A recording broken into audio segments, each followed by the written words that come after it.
What is up, everyone? Bryce Stanhope here with I'm Possible Training, and welcome to part 2 of How to Shoot Like a Pro. Now, I want to give you a little insight of why we are calling this How to Shoot Like a Pro, and that's because we have looked over the past 20 to 30 years of the greatest shooters to ever do it and categorized them by specific details that they have within their shooting mechanics, whether it's hand placement, what their grip pressure is, are they 10-toe square or slightly turned, and seeing what the majority do and starting you guys where they are so successful. Now, one thing I want to tell you guys is shooting is all about options. It's not saying, hey, this is the right way, this is the wrong way. It's about giving you options, but one thing that we can do is if we can see that the majority of players, if 9 out of 10 players are doing this, chances are that is a great place to start. Now, one thing I do want to say though, in the beginning of part 1, I did tell you that this video would be about wrist positioning and setup, but I want to separate those two because I feel like setup deserves its own category because there's some things there I really want to talk about. So in this video, we're going to focus on wrist positioning. Now, wrist positioning is something that I notice a lot of players struggle with, and I think it's because the outside world teaching shooting is really overlooking this part or teaching it rather quite poorly. Now, when we're looking at the shooting wrist, what we're going to mainly focus on is the loaded position. Now, I want you to know there are a couple different options here. And again, these are things that we see great shooters do. Even if it's something that some coaches don't like, I feel it is definitely something that we have to go over because if we're finding somebody successful shooting like this, it means it's an option. It might not be our favorite option, but it's still an option. So the first thing that we would ultimately look at here would be a wrist unloaded position. Now, the thing about this that we don't necessarily always love as shooting coaches is now as I come up into my shot, I've got to get the ball loaded at the lift point. It's a little bit extra movement, but I can find you several shooters that are successful doing that, just not a lot of them.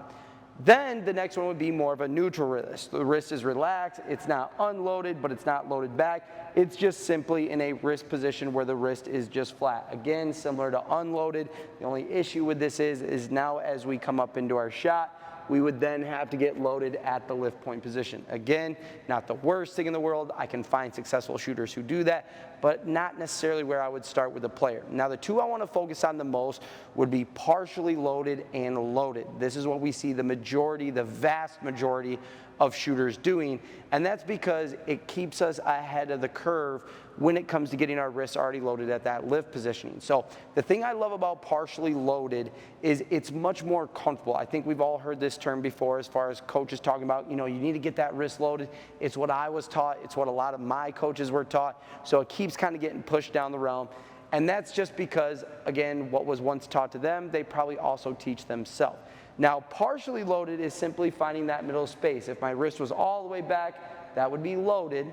And now partially loaded is just relaxing it a little bit more. Now, we're starting to find a lot of players in this position because it's much more comfortable. It's not a lot of strain on the wrist. I'm not trying to jam it all the way back. I'm just allowing it to relax into that position to where, again, my wrist is loaded and ready to shoot. It's just not tense and loaded back. So partially loaded is what we're starting to find more and more great shooters doing because through repetition and through time spent with the ball, they're finding the most relaxed, comfortable, and effective way to shoot the ball. So again, partially loaded would be right in between neutral and loaded. So again, allow that wrist to relax a little bit, much like you would see Steph Curry hold the ball like this. That wrist is loaded. It's just not loaded all the way back.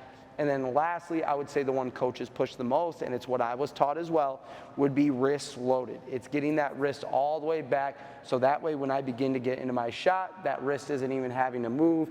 It's just loading into that lift point position, and it's already ready to go. Now, I love both those options. Like I said, this is through 20 to 30 years of players that we're looking at to see what is most effective, and I would tell you the top 2 positions by far are going to be partially loaded and wrist loaded. So whichever one of those feel more comfortable to you, I tell players a lot of times just even pretend like you have a ball and see what in here feels kind of comfortable, what's too far, what's not enough. But I'm telling you, try out that wrist partially loaded position. You'll find it to be much more comfortable. Now, this is one thing I think is way overlooked, and I'm getting this a lot with players who travel in here to train with us at the world headquarters, is the outsides of the wrist.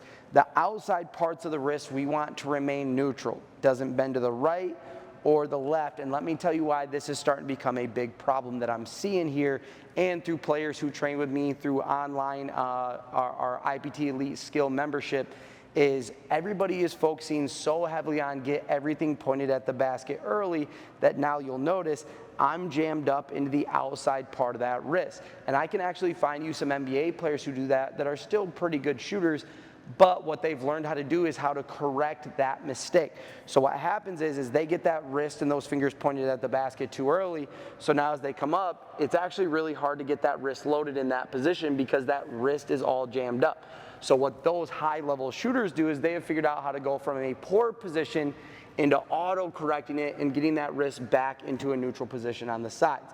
Now again, this is coming from players starting with the ball in the middle of their body and trying to straighten their fingers out, versus what they used to teach was shooting the ball more heavily from the shooting side.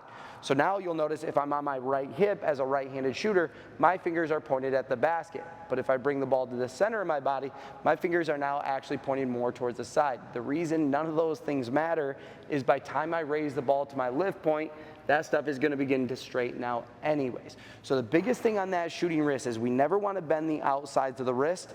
We only want to bend the back part of the wrist. So again, partially loaded or loaded, nothing bent to the right or the left. Now, if you're coming here from video number 1 where we talked about hand positioning is going to be a big part of what we see from that wrist on that off hand. Now again, if I've got that same hand positioning as part 1, I find my 2 panels, I skip 2 panels, and then I find my hands on the back side, you'll notice as I begin to bring the ball up, that wrist just stays neutral. It doesn't bend to the outside, it doesn't bend back, and it certainly doesn't bend forward. But because my hand position is correct, it allows that offhand wrist to now stay neutral. Now, if we were to look at a Larry Bird or say a Trae Young, players that are great shooters but don't necessarily have the best offhand positioning, their mistake is they covered their 2 panels and then they covered the next 2. And now you'll notice as I begin to bring that wrist back, it's going to load that wrist back towards me. So now we no longer have a neutral wrist.